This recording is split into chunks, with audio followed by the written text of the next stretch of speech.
Welcome back, y'all. Welcome back. I'm here with 3 book reviews. One of them was way better than the other 2, but still here with 3. I'm going to actually review them in the order that I like them. I'm gonna start with my least favorite to my most favorite out of these 3. Okay, so this first book, this would be a really good book for the right person. Like, I can see the right person loving this book, but that person wasn't me. It wasn't for me. That is Sandwich by Newman. This book, again, like for the right person, I feel like this would hit. Like, it had what some people would consider humor. It had like some relatable things for the right type of person. A lot of family dynamics that people might like. So what this book is about is it's this woman who's going through menopause. You know, she's at a spot in her life where she's transitioning a lot of things. Like I said, she's going through menopause. She's dealing with her kids getting older. She's an empty nester at this point, dealing with her aging parents, and she's sandwiched in the middle. Her marriage is shifting, so marital changes. Her mindset is shifting. She's trying to make sense of everything while keeping it all together because, again, she's going through menopause. And you see the relationship with her kids, how it's different with each kid, how she's like her inner dialogue while she's around her family versus like what she might say out loud to her kids and husband and parents. And you just get to see that. So like for the past 20 years, they've been vacationing together as a family once a year at this certain spot. And she's just reminiscing on what it was like when they first got there, what it was like when they had little kids, what's it like now that they're in their 20s, you know, and how things change. And it's great for the right person. Like, I'm telling you, I can see if somebody told me they really love this book, I'd be able to see why.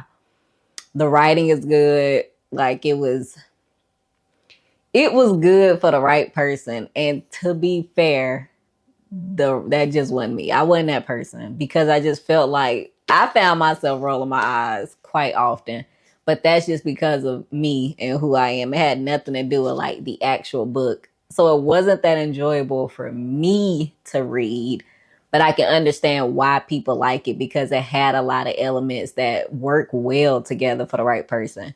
Like, if you relate to this book or if you just feel like some kind of connection to it, I feel like this would be like top of your list. Like, it's just one of them books. So yeah, Sandwich by Newman. I actually got this from, where I get this from? I don't know where I got this from. But yeah, anyways, set in Cape Cod. Again, that's where they vacation at every year. But yeah, that's the book I like the least out of these 3. The next book. Okay. This book I had high hopes for. So, like I mentioned about Sandwich, I wasn't disappointed because I went in not expecting anything. I was just like, you know, I hear some good things about it. I like the cover. Like, let's see what this is about. And so I didn't really have any expectations. So I wasn't disappointed because I was just going in, experiment, and seeing if I liked it. This next book, I went in with expectations, okay? I thought based on reviews, based on so many recommendations I got from it, based on reading the synopsis myself, based on the idea and the premise, I was excited.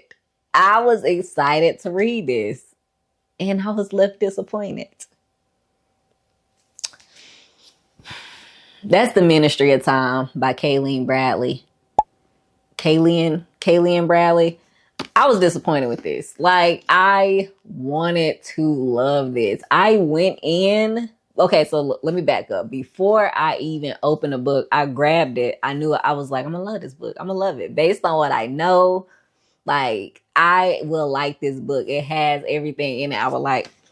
And then I started reading it. In the first few chapters, I was like, this is gold. This is gonna be it. Like, I can tell, like, I'm reading it and I'm invested.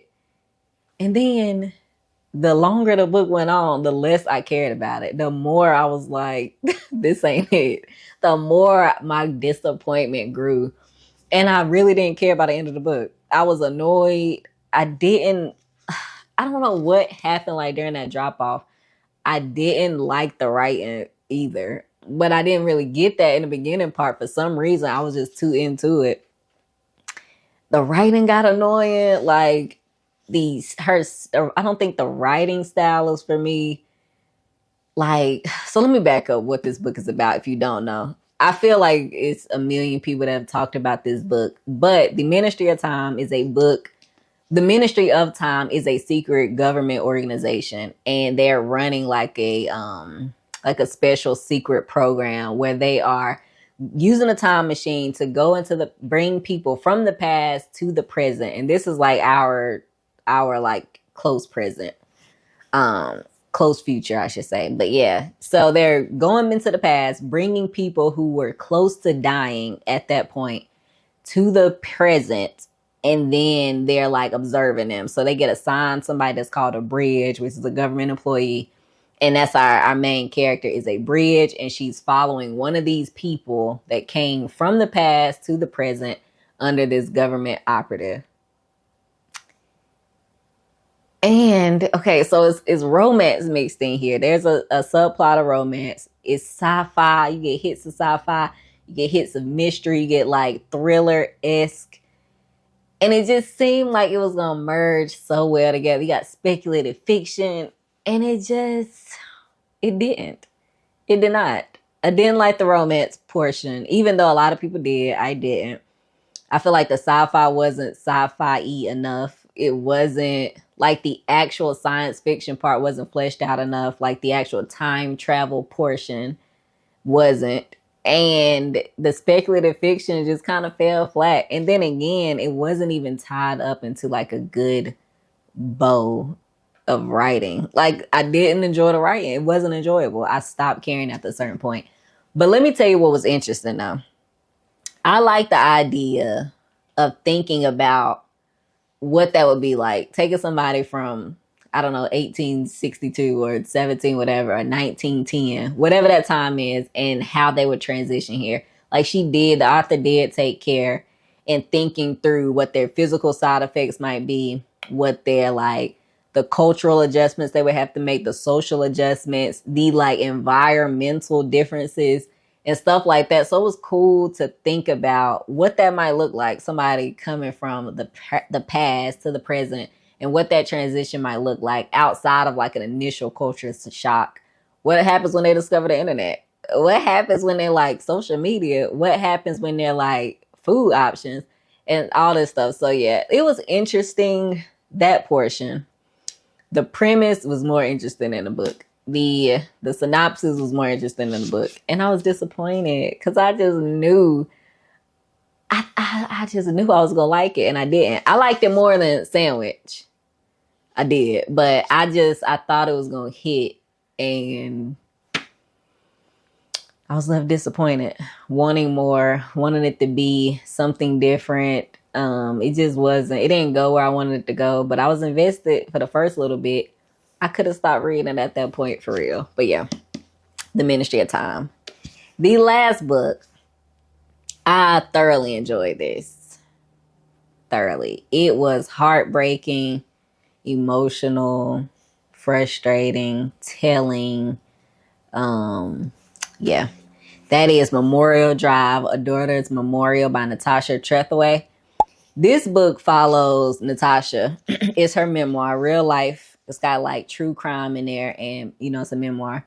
But it follows Natasha's life and the life of her mother and their family.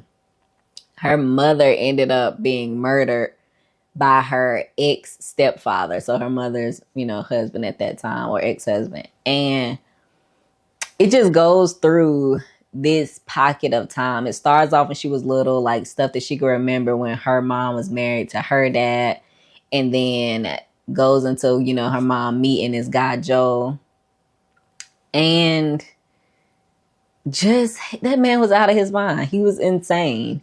And this book really, it felt like this was like therapeutic for the author to write. It felt like she was really trying to be vulnerable. She made it clear that it took a long time because she had to compartmentalize so much of it to be able to get through this. And she dedicated like a portion of her life in this time, like this certain time, to be able to like want to, not avenge, but honor her mother's name. And so this book contains like some journal entries. It contains some records from like phone records from her mom and the man that ended up murdering her.